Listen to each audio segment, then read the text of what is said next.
weefu. Manga Nzaala omulungi yenna mwatana n'ekituli ekiggwanga atudde mwaya. Ng'oludda olwo ndi muzzukulu wa Ssaalongo Blasio Kigwe agalamidde mu Kinaawa Busiro. Ndi muzzukulu wa Katongole Mugatta e Mulema. Ssaabasajja Kabaka awangaala.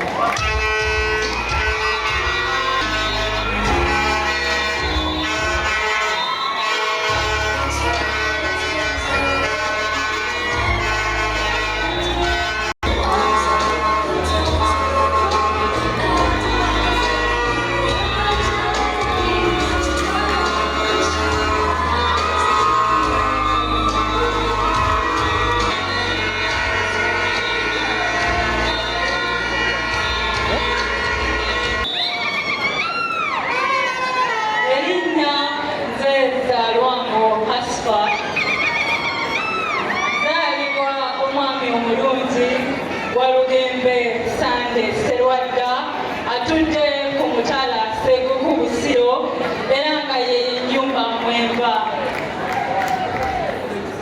Ndi muzzukulu wa Sserwadda Ibrahim agalamidde e Bugere Kyesiiga mu Buddu era nga lwero olujja Mwemba. Ndi muzzukulu wa Budaala Baganda Bakalu agalamidde e Bugere Kyesiiga mu Buddu.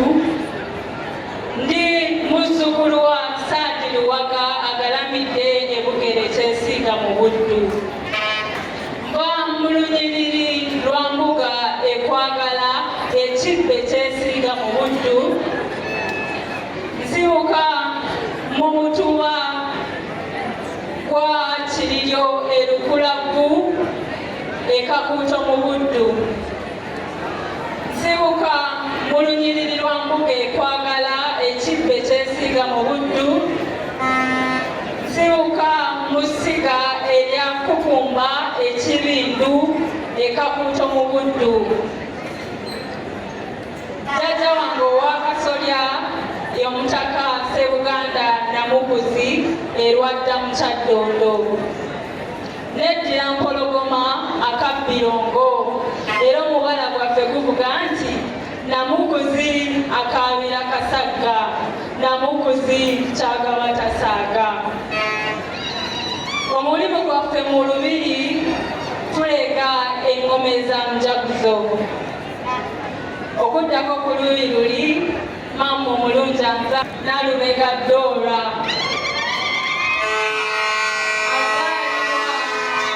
Omwami Lubega Silva agalamidde e Lwero mu Bulemeezi. Ku ludda olwo ndi muzzukulu wa Nsamba e Buwanda mu Mawokota.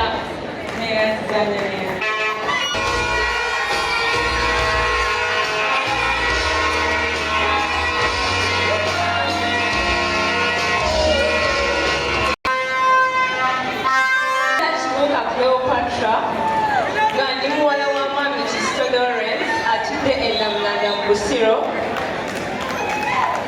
Ndi muzzukulu wa John Kasozi Ssempeebwa agalamidde e Kajaguzo Kooki. Ndi muzzukulu wa Peter Kasozi agalamidde e Kajaguzo Kooki. Mba mu nnyumba y'Omwami Kizito Lawrence atudde e Namulanda mu Busiro. Mba mu luggya John Kasozi Ssempeebwa mba mu luggya John Kasozi Ssempeebwa e Butego mu Buddu. Mu lunyiriri lwa Waggwe Mayirikiti Ekirumba Kaliisizo. Mu Mutuwaga Ssekazaana e Bitayaaya. Nsibuka mu ssiga lya Miiro Ezziiga. Jjajja owa Kasolya ye Omutaka Gabunga atudde e Ssagala Buwaya mu Busiro. Oyo nga yangatta Ssaabasajja Kabaka wa Buganda. Neddira Mamba akabbiro Muguya nga yeffe abakuumi b'empingu ya Kabaka. Ku luuyi olwa nnyabo Mamba omuyita Nsaaya ye Nanziri Step atudde e Munanda Busiro muwala wa Mubiru Mbale Anatoli agalamidde ekitigoma mu Kyaggwe. Mange yeddira mutima akabbiro Mawuggwe.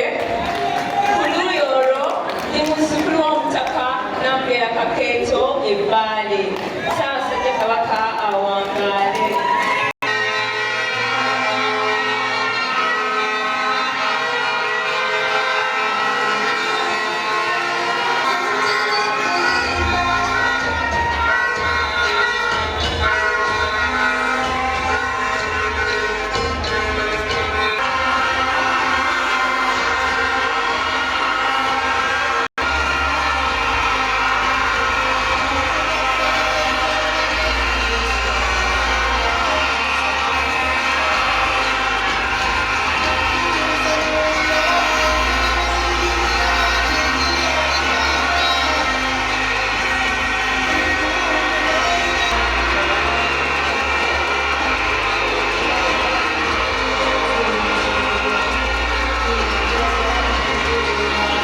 Tuwarokote Africana Final Exploration Uganda bano bawala bakutidde amasajja Katongo, Busiro, Mawokota, Butambala, Singo, Bugerere, Kyaggwe, Buddu, Kabula, Koki, Sese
oba weetaaze promesi zonna ez'okwanjula ez'okukyala promesi zonna zirina ali wali ku Zai Plaza ne ku Namirembe Road ye kushona. So omukyala tolowooza kwambala n'otalowooza ku kushona wali ku Namirembe Road paka ngambalagidde nti muve otugira tukyaliisa ku maaso. Twagala kwebaza basiponsa baffe bonna kusaawa zino tukulaga promesi. Twagala kubeebaza apartments ennungi waliikira organize bagenda kukwaniriza ofune olunaku wamu n'akawungeza akasufu mu kaseera kano. Nsaba twasituke ffenna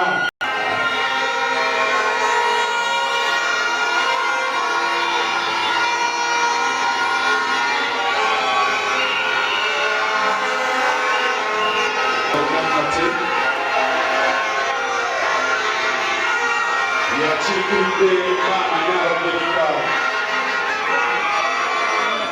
nsaba tusigala nga tuli bakolekerera n'akatembe omukulu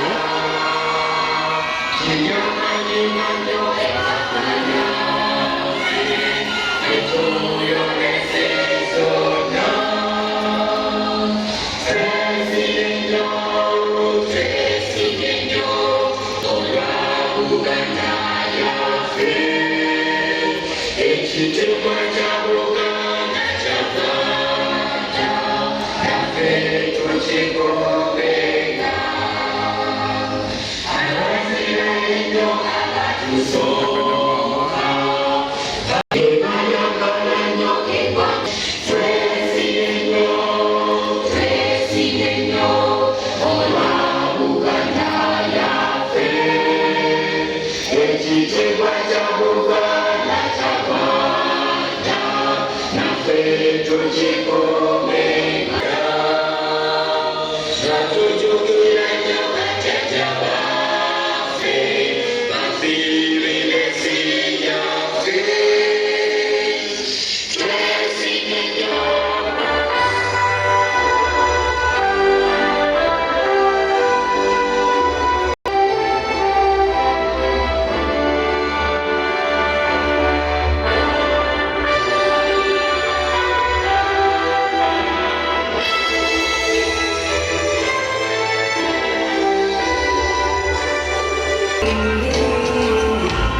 Uganda tuli wano Court Africana final za Miss Tourism Uganda 2024-2025. Omugenyi omukulu w'ekitiibwa Kotija Nakate amaze okutuuka.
Akiikirire maama n'abagereka.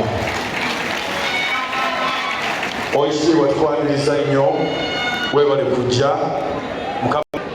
Oyisibwa twesimye okuba naawe. Oyisibwa nsaba nkwanjulire Oyisibwa Patrick Lwagamugumbule Sipiika w'olukiiko wali wano. Nsaba nnyanjule Oyisibwa Ahmad Dwasa Deputy Speaker naye wali wano. Oyisibwa Mariam Mayanja Minisita w'obutonde bw'ensi wali. Aba Njogu Estates abatuwagidde abo batunda ttaka era balina n'essomero. Bannaffe aba Uganda Wildlife Education Center abatadde ssente. Aba Kushona Designs tubogedde. Sam's Food is a right to a pioneer edition. Nayanjudde Katikkiro wa Kasimba mwami wanga Sajja wa Kabaka oyo. Sajja wa Kabaka from Belarus. The name called who? Yuri. Yuri. Yuri. Yeah. Now, how have you seen the competition? Have you ever seen such a kind of a function? Yeah. Away? Yeah. Here. But apart from here, have you ever seen a function?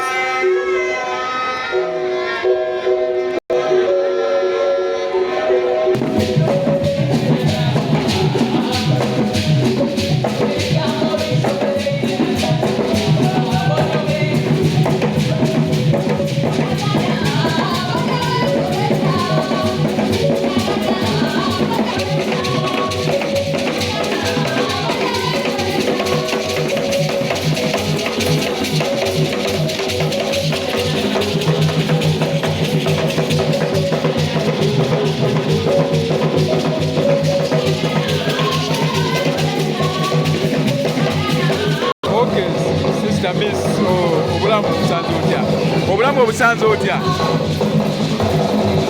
Ono Miss Tourism owa Buganda 2022 Mama Nabagereka ate yamukulowuninga nga balina omulamuzi Julius Ssebutinde naye kati akolera ku kampuni ye Uganda Airlines atambula mu mawanga kati ag'enjawulo naye nga omukisa yagujja mu Miss Tourism wano kati katuwulyeko ku bitono bwe bigenda amanya nnyabo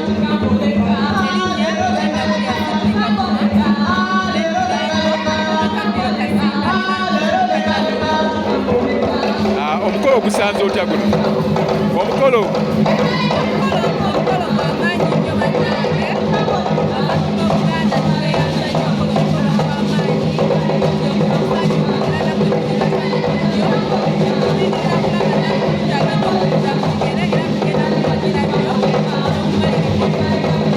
okwaleero okulabya otya okusinziira luli bwe bwavuganyiza mu 2022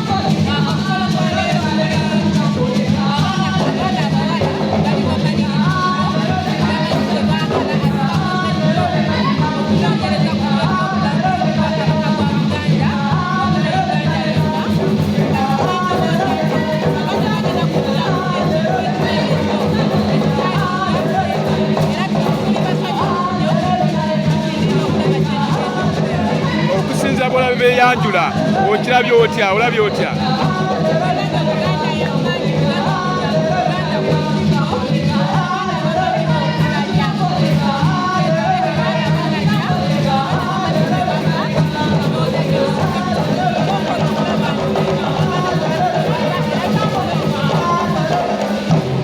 kati okolyako wa bw'okolyako wa kati okolyako wa